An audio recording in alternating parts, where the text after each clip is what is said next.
We'll get going here in a moment. How has your day been, Maha? It's fantastic, Doug. Thank you so much.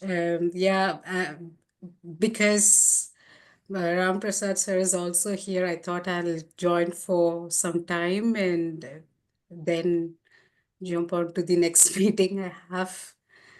Good to see you, Arthi and Vishal also. Same here, likewise, Maha. How have you been? Same here, same here. Hello, Doug. How are you? I'm doing well, thank you. Where are you today? I just came in and I just entered the meeting. Didn't want it to get late because I think I missed the last one. I was traveling at that point of time. Thank you for joining. I appreciate it. And yeah, good to see Ni also from Nigeria. Ni Sansui. Sanus. Yeah. Oh, hi, Maha. Oh, Thank yes, you. Let me see if I can get my camera on. But thank you very much. Good to be here. Thank you. Well, thank you all for joining. Yesterday, a few hours ago, we had a number of different events. One of them was our Global Chamber Africa event. And Nihi, I think, I'm not sure you were in that one, but you were in, I think, the League of Extraordinaries. So thank you for joining that one. The Africa event was really inspirational. It was exciting and some really great information. And it reminded me about the opportunities there. It also, as we closed yesterday's meeting, we talked a little bit about where some of the really dynamic growth areas are around the world. Certainly Africa is one of them. I think the other one is India, not only because of the population growth, but because of economic opportunity that lies right within our grasp, that's growing every day. And so the purpose of today is to give our monthly conversation about what's going on in India, what are we observing, what are some of the opportunities that we see, how can we help each other move forward with identifying what those opportunities are, connecting to those opportunities. So we have a number of people here today to talk about those opportunities, what we're seeing, and to help each other. So Maha, you have been a great inspiration for this conversation, this regular conversation. I'm wondering if we could start with you, given your activities. One of the things that you're very deeply involved with and have been for quite some time is exporting and helping companies export. That came up yesterday quite strongly in the Africa conversation. There are a number of people within Global Chamber in Africa that are involved with helping young people be more successful, helping women be more successful, and helping everyone with their export mentality, but very more practically, how to export, what to export, finding clients, doing the work that it's required to be able to do exporting. One of the things, Maha, that you and I have gone back and forth on a bit is our export league and doing an export league within India. And I'm looking forward to the opportunity of moving that idea forward. In the meantime, you're very busy helping exporters be successful. And so could you take a few minutes and talk a little bit about what you're seeing in the market there in India, and then maybe bring it to some of the things that you're seeing very directly in the work that you're doing. Please go ahead and let us know a little bit more about what you're doing and what we should be thinking about on the export market and other trade markets. Thank you so much, Doug. This is a topic that's very close to my heart. And today I really feel very privileged and it's a fantastic time to think about how 2024 have shaped. I'm in export business since 2011. Um, the increasing trend, what I see in the world as such, the world is becoming so small, or the approachable, reaching to the other part of the world is becoming very um, reachable, approachable. Every year,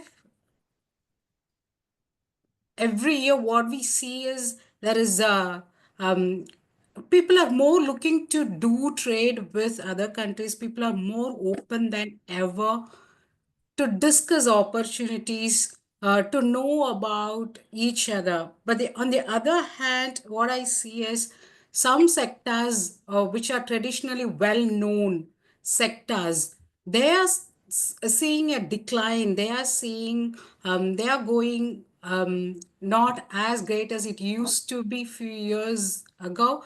At the same time, there are few more trends. If I have to talk about India, India is well known for petroleum, jewelry. Yeah, right now, the hot one is the electronics and EV, anything related with EV, solar, renewable. We see there is a great interest, and people are trying to get into this sector. And I'm so happy to introduce Mr. Ram Prasad, who's the very experienced person. Experience as in he used to do business between different countries. Like he will have buyers from Belgium, he'll have suppliers from Indonesia. He keeps traveling between every country. So more than myself, I would ask him to shed a little bit light on how people are open to do trade. But what I would always suggest with anyone thinking of export business, don't just focus on sales. Don't just think of selling product to someone, but go deep in understanding uh, what is happening in a particular sector, where people are looking for more products, more items, how the consumers are behaving. Don't jump quickly on sales conversation. This is the thing. If I have to generally say, I would touch on it, but I will definitely ask Mr. Ram Prasad to share his experience, because he does business right from engineering to agro to food to different sectors. If that is okay. Um,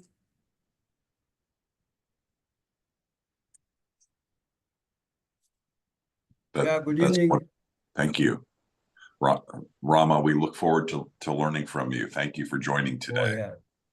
Thank you very much, Maha. Thank you so much for introducing me to this forum. And Doug, I really appreciate the opportunity to be here among, all the other members of this particular group. A small introduction about myself. I'm Ram Prasad. I represent a company called Kaizen INTL, which I formed in 2004. That was immediately after I quit my job as head of purchase for Ambattur Clothing, which is one of the largest garment exporters in India, probably number one or number two. So that is the basis of where I had the opportunity to learn about sourcing various kind of items. When you are handling purchase for almost about 17, 18 factories. So from needles to threads to engineering items to anything and everything under that thing comes under my scope of things. So which was a great learning opportunity for me. So I was there from 97 to 2004, and since then I've been in business. So it's been a wonderful journey so far, and my company is called Kaizen INTL. We have two verticals. One is the on the construction side. I consult on pre-engineered and prefabricated buildings.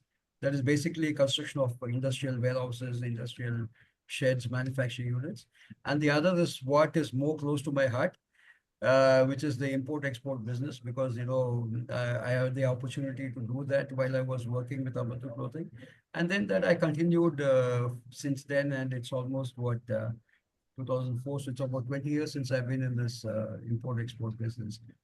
So to talk about, how India operates and the opportunities in India. Now, as you all know, India is one of the fastest growing economies in this today's world. Today we are the fifth largest, and we are pushing not the fourth position, we are pushing the third position actually.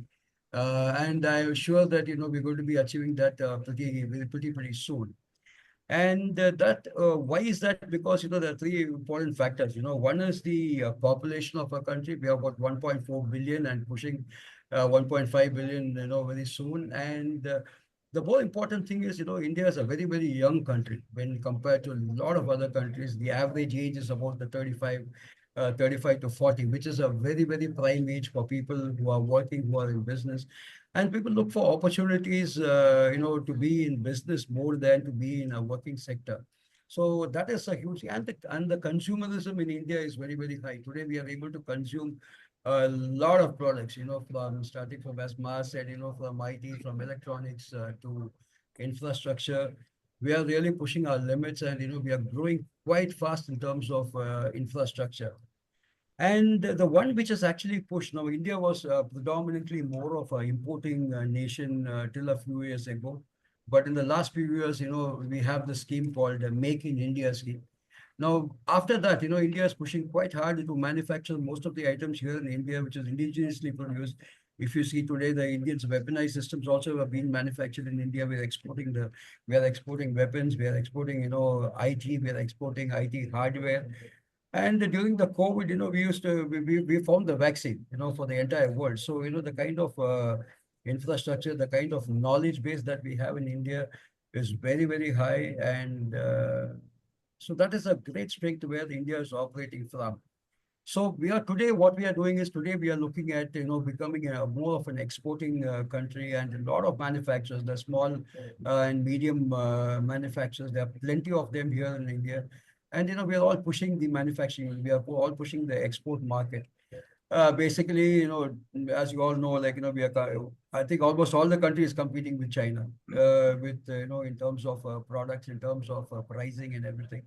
India is just getting there because our population is very good, manufacturing sector is very good.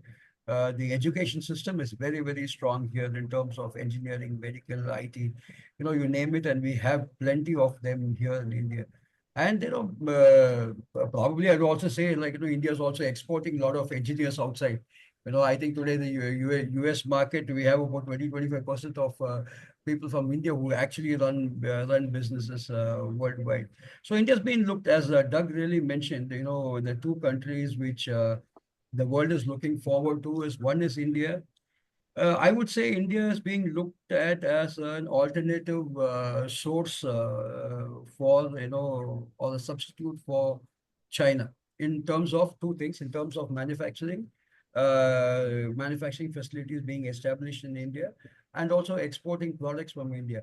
Of course, India is not able to meet the price structure that what China is able to give for various reasons, because of the tax regime that is there.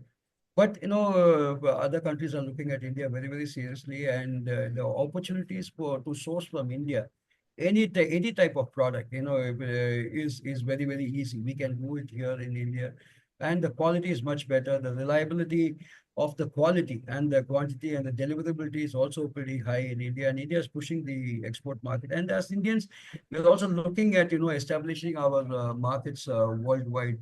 And Mr. Sanusi is also here from Nigeria. We are looking, India and Nigeria have got a very, very strong relationship in terms of business. There are, I think, half of their population must be Indians out there in Nigeria, and they are spread all over Africa. And I personally is looking to establish a lot of strong connects with Africa. Though I have some connects with Botswana, where we have sent a lot of items from here. Educational tablets, we have sent a pre-engineered, we have fabricated an entire steel structure here and exported to Botswana. So we have done a lot of this kind of work, and there are a lot of the FMCG products who want to establish distribution networks in Africa. So we are all looking forward to have a very strong presence in Africa, and if we can get somebody who can work with us, shoulder to shoulder, as brothers, so then, the potential of achieving growth is immense there. So, anybody who wants to export or, source anything from India, we are there because personally, I have a background both in engineering and in agro industry also and chemicals. So we are experienced in sourcing so much of variety of products from India, and we can help the entire world to find an alternative to the Chinese supply. In fact, to be very logical, India is half the way from between China and Africa. So the very reason that the logistics could be a lot cheaper if you're going to be buying from India, and the quality is also going to be much better. So I would just urge the Western countries to look at India more as a manufacturing or as an sourcing market where we can source a lot of products from India. So the opportunities are huge, and I get a lot of inquiries from the Eastern countries, from India also. So we source a lot of material from the Western countries and export to the Eastern countries. In fact, the most interesting thing that happened very recently was in Indonesia. One of my buyers, I in fact sourced the material from Indonesia, a separate island, and then supplied it to the other island, which was actually a local supply. So we are doing that kind of work also. So for me, as an import exporter, for me the entire world is just a marketplace. You can imagine these countries as different shops, and they have different malls. You have different products inside a mall or the shopping mall, and it's about how we connect with the people. As I was already saying, it's important that we develop a very personal relationship with everybody that we are dealing. That is very important. Business will automatically come. That trust factor, that if somebody feels, yes, you can trust this person, you are up to your word, you can keep up your word, and if you build that relationship, that's when the business will automatically happen. Business should always be a byproduct of what the kind of relationship that you are having. In fact, in the day-to-day activity that we have, we already have suppliers, we already have customers, right? So why does that work? There's a customer who never leaves you. Even if your pricing is a little bit higher, they don't leave you at all. That's basically because, there is a relationship factor there. There's a trust element which is there. So if you can keep that relationship going with your customer in India, you can very much do that with a customer from another country also. It's just that the distance is a little bit longer, but the way that we do business, the amount of effort we put to make it personal. I trust you, you trust me. That kind of thing can be done. The business is definitely going to happen. So, and you need to, if you are able to keep keep everything open. The communication is open. If the truth is there, and you're true to your customers, clients, the business is bound to happen because the trust is going to be there. And when the trust is there, where personal relationships are going to be there, and personal relationships are going to be a lot stronger, business is definitely but a byproduct, and and that will take you a long way. So this is how I have grown my business. So I have not been, publicizing, I'm not on social media, I'm not anywhere else. Maha knows me very well. But it's all personal connects, so I do business with one person, then he gives me an opportunity, I stick with him, then he refers me to somebody else, and then that's how I've grown my business. And I'm glad I'm doing that, and I would rather continue to do that than change any of the things that I've been doing now. So that's about it. You give me a mic, I'll keep talking. So it's because talking about opportunities and business is something which I love to do. And if there are any questions for me, please feel free to ask some questions. I'll be able to answer very specifically. And thank you so much, Maha, for the opportunity. And thank you, Doug. I hope I haven't taken more than 5 minutes. I think I have. Still, apologies if I've taken more than 5 minutes. Thank you so much. No problem at all. And Maha, thank you for the introduction, and great to learn more. You, I think, clearly have a great passion for this and great skills. You mentioned about being in social media. You actually have a very well-developed LinkedIn profile. And you talked a little bit about the variety of products that you're involved with, and it's really quite diverse. Could you tell us a little bit more about how that has developed? How did you pick those products that you're involved with. It's Okay. quite an interesting mix. Exactly. Doug, when I started my career, my father had a steel fabrication unit, in which I worked for almost about 7, 8 years. So we did engineering products, we fabricated engineering products there, which ranged from, construction building materials like, the centering sheets, props. And there were a lot of, a lot of engineering items, which we fabricated. So there I learned, fabrication basically. That was actually a hands-on experience because I worked with the workers there. I can I can do arc welding. I operate on machines. So that's how I learned. I started my career for about 8 years, and then my stint with Ambuto Clothing. So that was a huge learning experience for me because that was something like going to a university and you get paid for being there. So I started off in a small department, in a sales department. Then I moved on to projects. So when I moved on to projects, I had this opportunity to be part of a very, very small team which built 5,000 square meter fabrication or the manufacturing unit, which involved, the civil construction, the metal building, the electrical works, the plumbing and everything. So I was involved in a day-to-day activity of this entire construction, which went on for 2 years. So, for me, it was, it was a great experience to be part of that team, a lot of learning there. And from there, I took over the purchase department because it was a new factory. So I was given the opportunity to take over the purchasing for the entire thing. And that's when, the passion for, sourcing came in. So I had to source from, from small needles, buttons, fabric, carton boxes, packaging material, you name it, and I had to do the entire sourcing of all these products on a day-to-day basis. And you got to do that for 5 years. 1997, 2 years.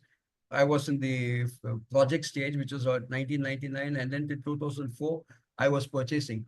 So the sourcing, took over about 5 years of that. So I had a lot of experience sourcing. We sourced from different parts of the world, so that was a great learning experience. So that involved, fabric, chemicals, carton boxes, engineering spares, fabricated items in terms of tables and all that. Fabrication, of course, I had already knowledge because I had a fabrication unit myself. So that continued. And then once I quit my job from 2004, it was more of, the project management, which I have been doing for all the industrial customers of mine. We have done about, 25, 30 plus projects already. And what happens is, as I finish the project, I also get to get the business of importing raw material for those factories. So these factories range from, a rice mill to chemical industries to shoe manufacturing to, heat treatment industry. So over a period of time, when I'm building the factory, I always have developed a relationship with them. So that relationship continues into sourcing for material for them. So the material that I source for them ranges from it's a huge diverse range that I have. So for me, sourcing that is very, very simple.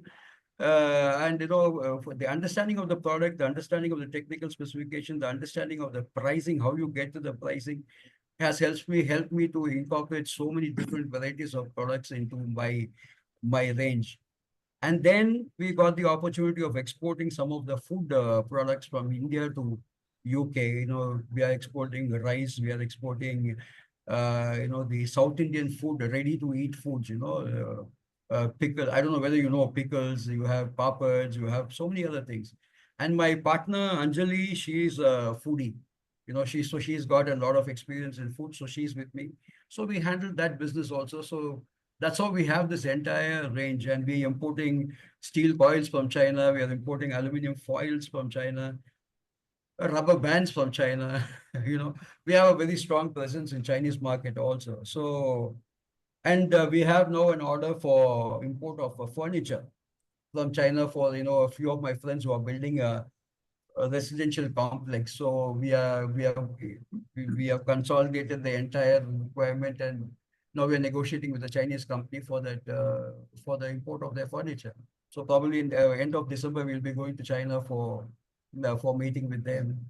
And this thing goes on. Tomorrow if somebody asks, can you import a rocket for me? I will say, yeah, I will do that. Not an issue.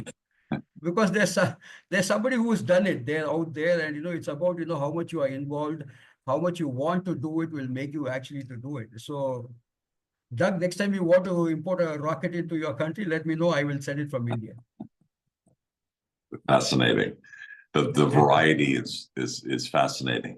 Thank you for Yeah, sharing. but How many the plants credit do you have? How many facilities? I assumed you had one plant in Chennai. It sounds like it's way more than that. Yeah, so if you see, I have my presence. Of course, China, I said, I have presence in about 6 countries in China, 6 states, uh, what is that called? 6 states or 6 cities in China. We have a presence in Indonesia, Malaysia, and I have my partner sitting in Botswana. As I told you, we have a partner sitting in Botswana. New York, I have a very strong friend of mine who's sitting in New York. His name is Paulson. Then Mexico, we are tied up with a manufacturing unit for pre-engineered steel buildings in uh, Mexico. So it's world round. Europe. I have my very close friend Saravanan, he's in Edinburgh in Scotland. So, but then he takes care of the entire London market. So we are exporting a lot of rice and food products to him. We are also exporting, the bolts, nuts, and fasteners. We are getting it manufactured here in India, Punjab, and then we are exporting it. So we're sending about 2 to 3 containers every month to the UK steel buildings market. So, and we are also planning to put up our own rice mill here in Chennai and also a bolt and fasteners manufacturing unit here in Chennai, along with Mr. Sarvan, with my UK partner.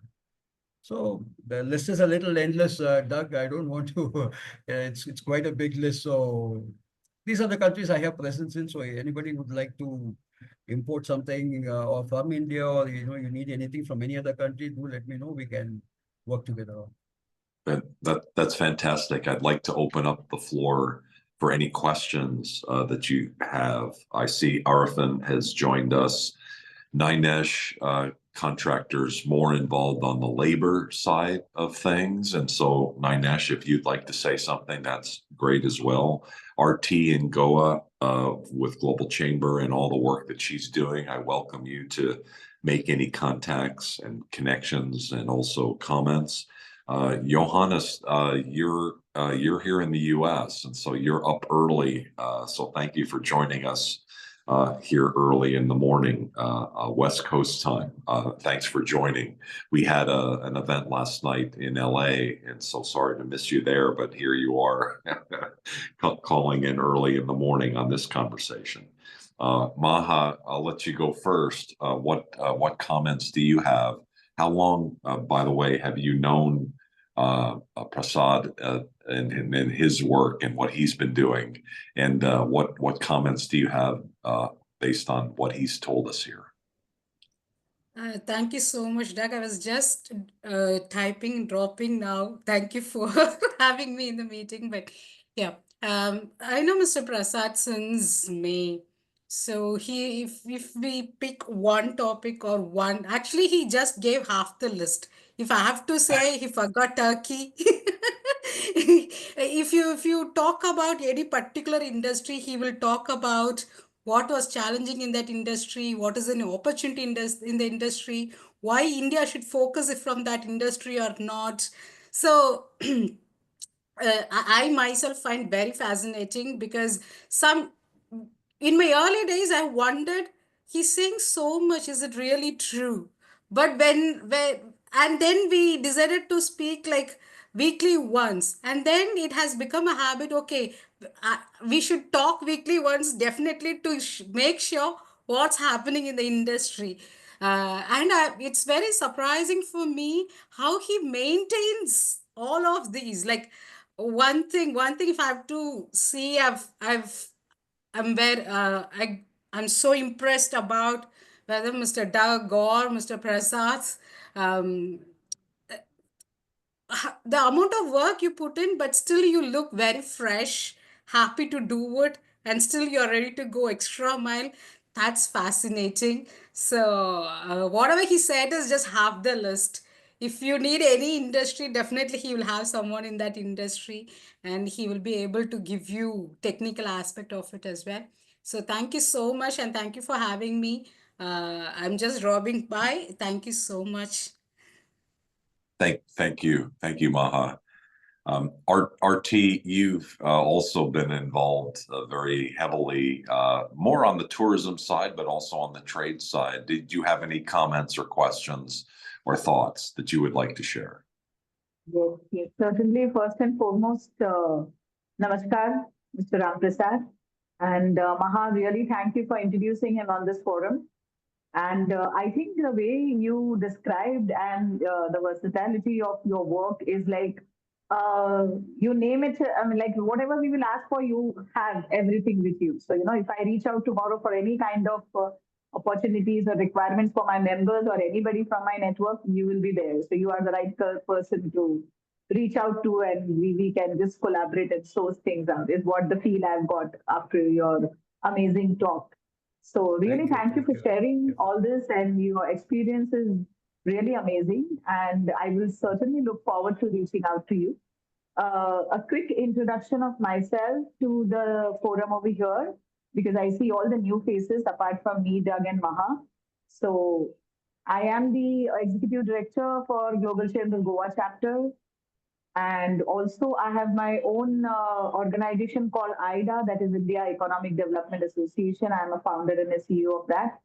And the three spheres which I work through IDA is mentoring, training, and hand-holding for the SMEs and MSMEs in India. That's my focus principal areas of work. And to provide a lot of networking opportunities, we have trade shows, conferences, and various business networking activities organized through IDA. And at this point of time, I'm largely trying to merge Global Chamber Goa chapter and my IDA work together. So as we are ending this year now, what I'm going to open up with the coming year is with Women Leadership International Business Program. We are doing it in February in Goa. So I'm started work on that. Till September, I was little immobilized with my leg injury, but now I'm back in action and have started working. So yes, I'm looking forward to doing all those things I missed out doing in 2024. And the upcoming event, which I'm really looking forward to, is the World Hindu Economic Forum, which is happening from 13th to 15th at the Geo Center, Mumbai. And IDA is, of course, the one of the supporting associates in the forum. So I think my take back will be very huge, because 1,200 and more delegates are attending this forum. And I'm looking forward to making a lot of new connections and trying to promote IDA as well as Global Chamber in the forum, in the economic forum, which is happening. So it's a huge event which I'm looking forward to for the 3 days. And as the year opens up, there is so many things I have planned to do. And that, of course, will be shared with the Global Chamber platform. So I'm very, really looking forward to collaborating or, joining hands with whoever is present over here. I will, of course, share my profile to all the members out there. So it's always welcome whoever can reach out, and whatever we can do together to grow. So as we always say, we are unstoppable on the Global Chamber platform. So that's what I'm aiming to do in the coming year also. Thank you. Welcome. Thank you for your comments. Who else has any questions or comments or anything you'd like to add? I see Vishal and Arifan and Ninesh and Johannes and others. Please go ahead. Vishal, did you have anything to add, please? Yeah, of course. This is my first meeting. I'm coming into the Indian chapter, like Indian meeting. It was really fascinating to hear Mr. Prasad, and very good to hear about India, true Indian, as a true Indian. And would love to connect Mr. Prasad in person, so that I could hear about him more. Sounds good. Tell us a little bit about what your involvement is in trade and in business. You're based in Mumbai. Yeah. So I am a chartered accountant. I have my own practice. I'm a co-founder of a firm called BNext Advisors LLP. I help startup companies to incorporate in India, as well as I help foreign nationals who wants to invest in India.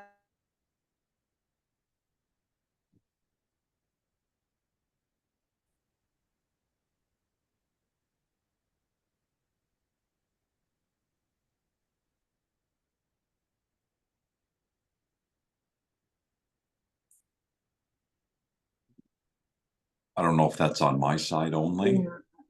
Yeah. No. I think we have lost him. We can't hear. I see. Yeah. So Vishal, if you can hear us, you've frozen. So we may have lost. Network issue, I suppose.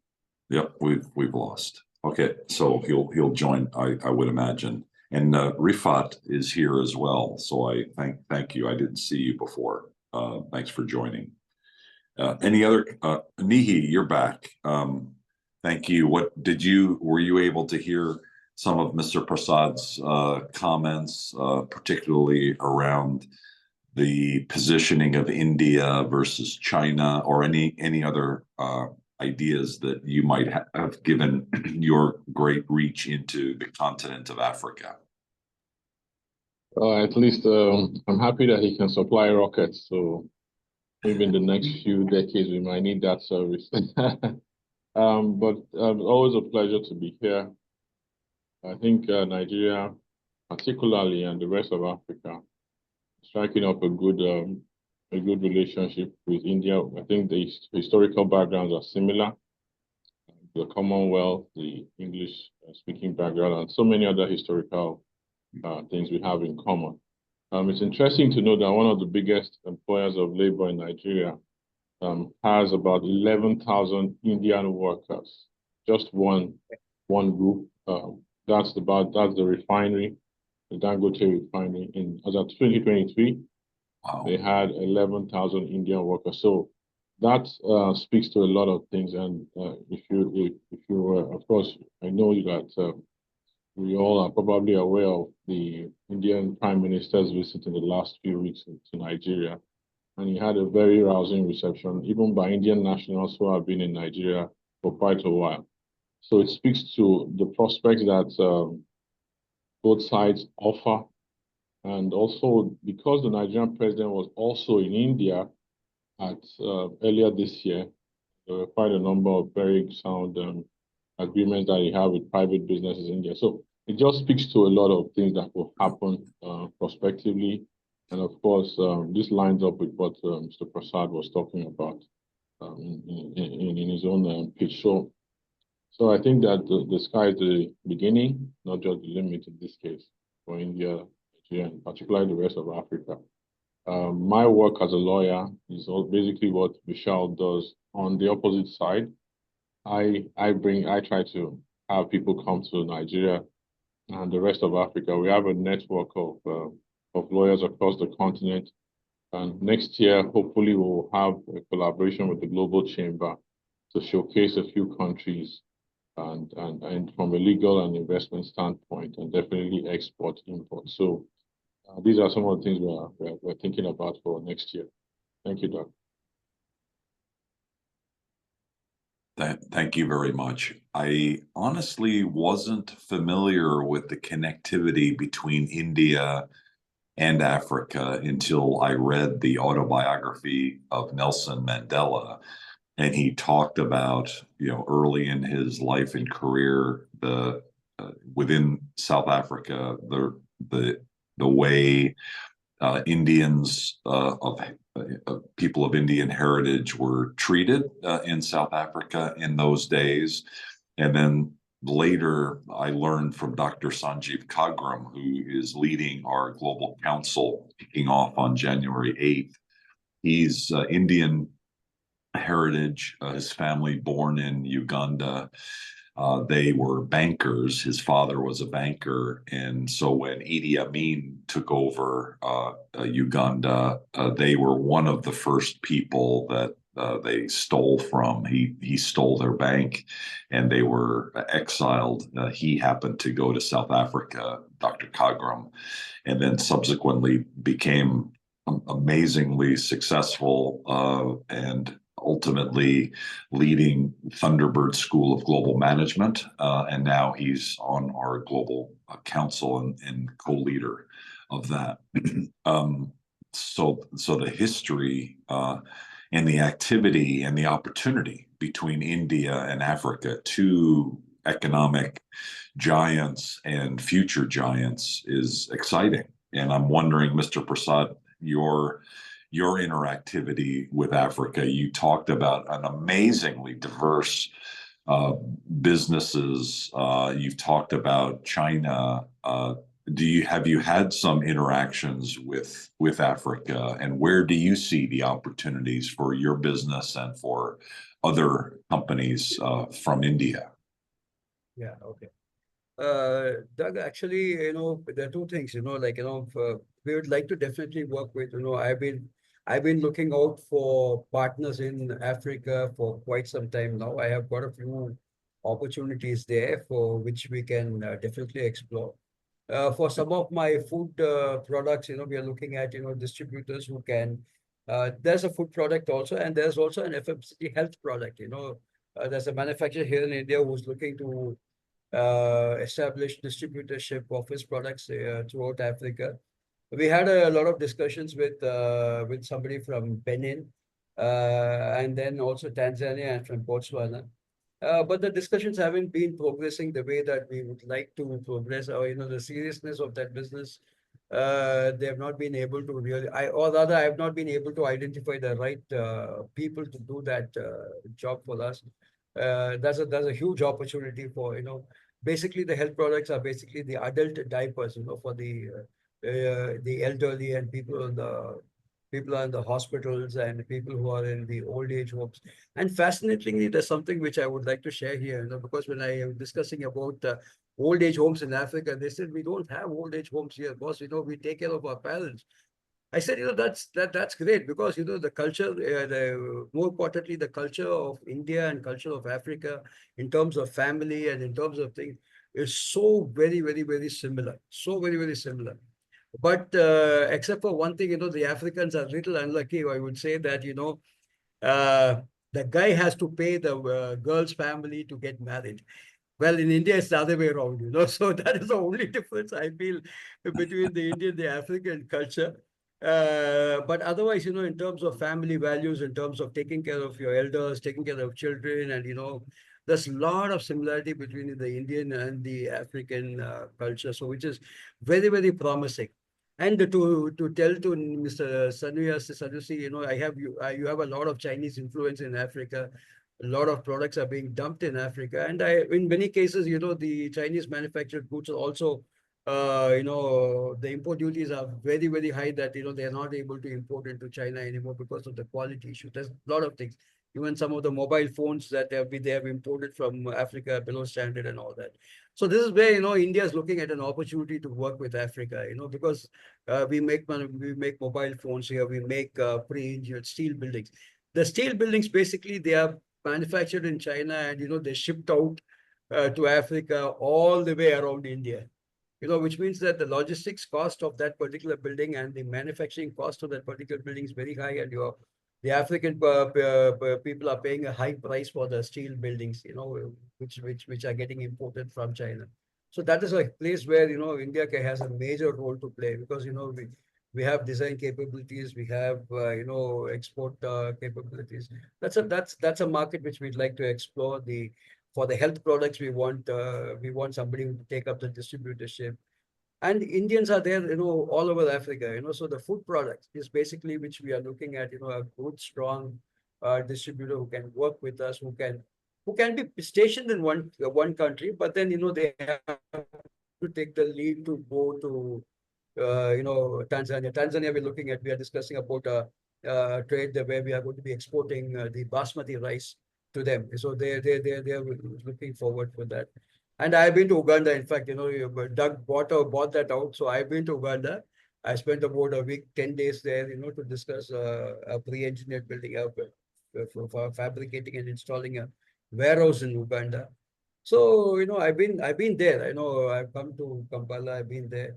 And I'm looking forward for a very strong connect in Africa, because I would say they would be my actual partners, if and that would take us places. And India and Africa has got a lot to do for each other, actually. No, that's great. And we have connections in all of those countries that we can help with. Exactly. Yes, so yes, yes. I'm thank you. definitely looking forward to that. Yeah. Vishal, sorry we lost you there for a moment. I don't think you had completed your thoughts, so thank you for coming back. Would you like, you froze there for a bit. Would you like to complete your ideas, please? Yeah. First of all, thank you, Doc, for having me over here. And it was really good to hear Mr. Prasad. Secondly, I'll just introduce myself. I'm a chartered accountant by practice. I'm a co-founder of a firm called BNext Advisors LLP. We help startup companies to incorporate in India.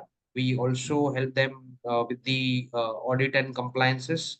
Additionally, we are focusing more on helping foreign nationals and the NRIs from different parts of the world to invest in India and also streamline their compliance. And I would love to connect with the CPAs all around the world where we can partner with. Thank you. Very good. CPAs, or I would rather say chartered accountants. Some call it CPA, some call it chartered accountant. So I would love to connect with them. Wonderful. We'll be able to connect you. So thank you for sharing that. My own experience in India dates back about 35, 40 years. And it started in Mumbai. I work for the DuPont company, and our distributor's main offices in Mumbai. I was very fortunate to be able to learn about India from them and their distribution of DuPont products all across India. So over the years, I had the good pleasure of traveling to outside of Mumbai to Chennai and to Delhi, of course, and all across India through their distribution. It reminded me a little bit when Mr. Prasad was talking about the variety of products. And you're even involved in the automotive industry, which we were involved with dating back 30 or 40 years. And so it's an exciting time. There's an amazing history. And as Mr. Prasad, you point out, the future is in our hands. Even rockets are possible. Why not?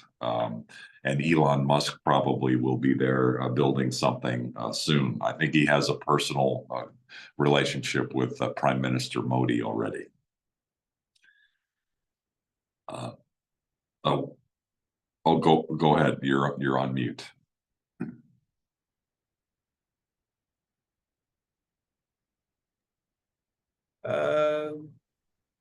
Is it something which I need to say something because I lost your voice for a little while, Doug. Oh, okay. No problem. We're gonna be. I just heard up till you have been to Chennai. That's very great. That's so nice to hear that. And then you also talked about wanting to have some rockets there. Yeah, no, I was mainly making a joke. So yeah, I know. I did. I look forward to my next visit to India and of course, in the meantime, working with you and others. We only have about 5 minutes before we wrap up. And so I'm wondering, RT, would you like to make any final comments, and then we'll have Mr. Prasad make any comments, and then anything else from anyone else. RT, thank you for joining today. Thank you for your leadership based in Goa and the work that you do. Anything you'd like to say as we wrap up? Yeah. Oh, you're on mute, RT. Okay, sorry. I think our meet timings, if we can push it till 7, I think it will be easier for all our other counterparts also to participate, because 5, I think sometimes we are traveling and we are trying to reach home and, something like that. So I don't know how suitable it will be for you. If India time, we can keep it somewhere around 7:30. So when I'm asking somebody or some of the other guests to, and I'm trying to invite them, sometimes the time is a constraint. So I just thought I'll suggest if Okay, it is possible for our next cross-border meeting, we can seven do something like that. 30. Because I have Is that evening or morning? Probably evening, right? our evening, 7 p.m. Okay. Got it. That actually would be much better for the US for sure.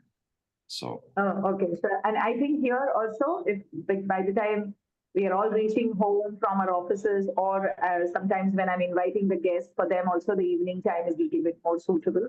So we can have more engagement and more presence of all our other counterparts also in India, is what I thought.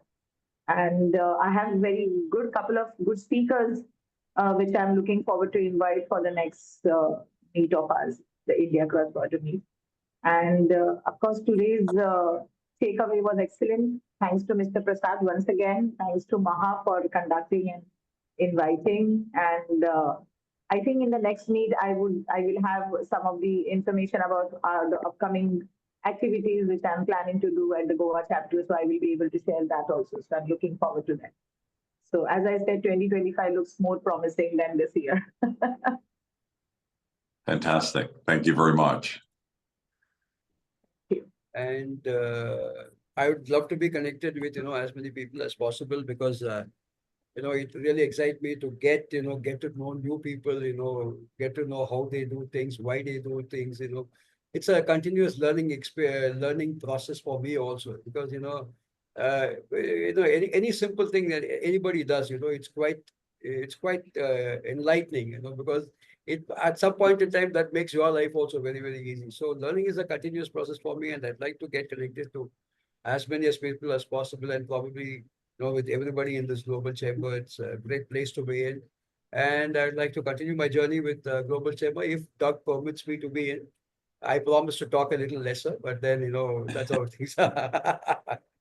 Do you have a relationship with the other Kaizen or one of the other Kaizen groups, the Kaizen from Japan's Mr. Imai? They have a consulting company, and there's India activity. Actually, they're members of Global Chamber through the India chapter. Have you connected to them already? No, not yet. Because okay. There are 2-3 countries which I would like to have a very strong connect. One is Japan.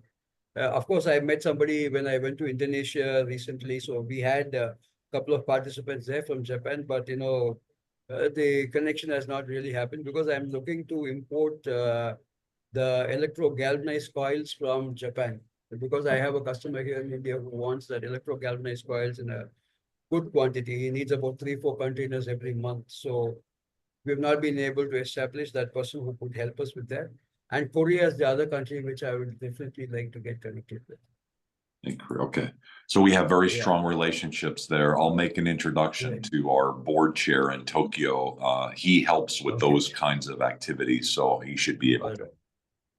Okay, because I've been in BNI for a very long time, 8 to 10 years. I've been with BNI. I've been the head table and all that. But then establishing connects worldwide, that really is not happening there in that particular platform. This kind of face-to-face interactions, meetings, I would love to attend as many meetings as possible, because that helps me to establish connect with a lot of people whom we can, mutually work, and, we can see how we can grow together. So I'm really looking forward to these kind of forums where I can, talk more about India and the opportunities here. Fantastic. You're exactly the kind of person that can benefit from Global Chamber, and so we really appreciate your participation today. Thank you. Thank you, Doug. Thank you. And thank you, everybody, for the opportunity. Thank you. Nihi, would you like to make any final comments? Yes, first of all, I'd like to thank Doug Ronke for this platform. It's a very sound platform. I mean, you sit in the comfort of your office or your home, and you're having business sessions with people across the globe, which otherwise you would have to line up for visas, do all kinds of things to get. So I think it's a very noble, worthy platform. So thank you very much for that. And to my Indian friends, well, we look forward to connecting over time. So as we build relationships, sure things will come out of them that we probably can't imagine at this point. So thank you very much. It's good to be here.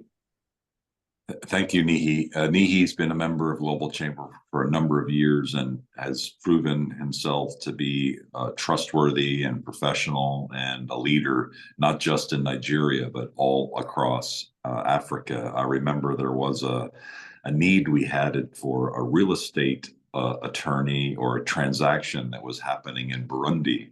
And Nihi very quickly was able to identify someone to be able to help there. So a variety of different ways that Nihi has been helping along the way. Thank you very much. Vishal, did you have any final comment that you would like to share? No, I would just like to thank you and would love to meet in person. Maybe someday you're coming to Mumbai. I would love to meet in person. I look forward to it. I want to visit with my old friends from decades ago who are still members of Global Chamber, and of course, meet new friends, all of you. Thank you all for taking the time. That'll end our program here today. Thank you for joining, and we have this conversation every month. I don't know when the next one is, but per RT's input, we'll adjust the time a little bit to be a little bit later. So hopefully that will work for all of you as well. So watch for that information soon. Thanks, RT. Thank you. Thank you. Thank you. So much. Thanks, everyone. Take care. Have a good night.